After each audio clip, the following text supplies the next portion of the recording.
നെഞ്ചുവേദനയും ശ്വാസം മുട്ടലൊക്കെ പതിവായപ്പോ ഇനിയുള്ള കാലം നാട്ടിൽ നിൽക്കാന്ന് വിചാരിച്ച് 37 കൊല്ലത്തെ പ്രവാസവും മതിയാക്കി മക്കളടുത്തേക്ക് പോയതാ. ഒരു മാസം തികഞ്ഞില്ല.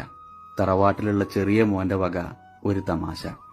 വാപ്പാക്കിപ്പം നല്ല സുഖല്ലേ, പണിക്കൊന്നും പോവാതെ കുട്ടികളെയും കളിപ്പിച്ച് ഇങ്ങനെ ഇരുന്നാ മതിയല്ലോ എന്ന്. അവനെ ഇടങ്ങേറാക്കണ്ടെന്ന് വിചാരിച്ച് മൂത്ത മോന്റെ അടുത്ത് ചെന്നപ്പോ അവൻ മുഖത്ത് നോക്കി കാര്യം പറഞ്ഞു. വാപ്പാ, നിങ്ങളെ പോറ്റാൻ എനിക്ക് പറ്റൂല, എന്നെ കൊണ്ടാവൂലാന്ന്. രാത്രി കിടക്കാൻ നേരത്ത് ഭാര്യ പറഞ്ഞു, എനിക്കിപ്പോ ഇതൊക്കെ ഒരു ശീലായി. ഇവരുടെ ഈ വർത്താനത്തിന്റെ മുമ്പില് നിങ്ങൾ ചെറുതാവണത് പക്ഷേ എനിക്ക് സഹിക്കൂല.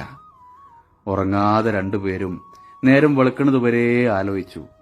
62ാമത്തെ വയസ്സില് വീണ്ടും പ്രവാസത്തിന്റെ പെട്ടികെട്ടി. പടിയിറങ്ങി തിരിഞ്ഞു നോക്കിയപ്പോ ഉമ്മറ പടിയില് ഭാര്യ മാത്രം. ആയുസിൽ ഇനിയൊരു പക്ഷേ ജീവനോടൊരു കൂടിക്കാഴ്ച ഉണ്ടാവൂല എന്ന് വിചാരിച്ചിട്ടോ എന്തോ ഗേറ്റ് കഴിയുന്നത് വരെ കണ്ണ് ചിമ്മാതെ അവര് നോക്കി നിന്നു. വണ്ടിയിൽ കയറിയപ്പോ അയാൾ ഓർത്തത്, എത്ര വൈകിയാലും വാപ്പാനെ കാത്തിരിക്കാറുണ്ടായിരുന്നേ.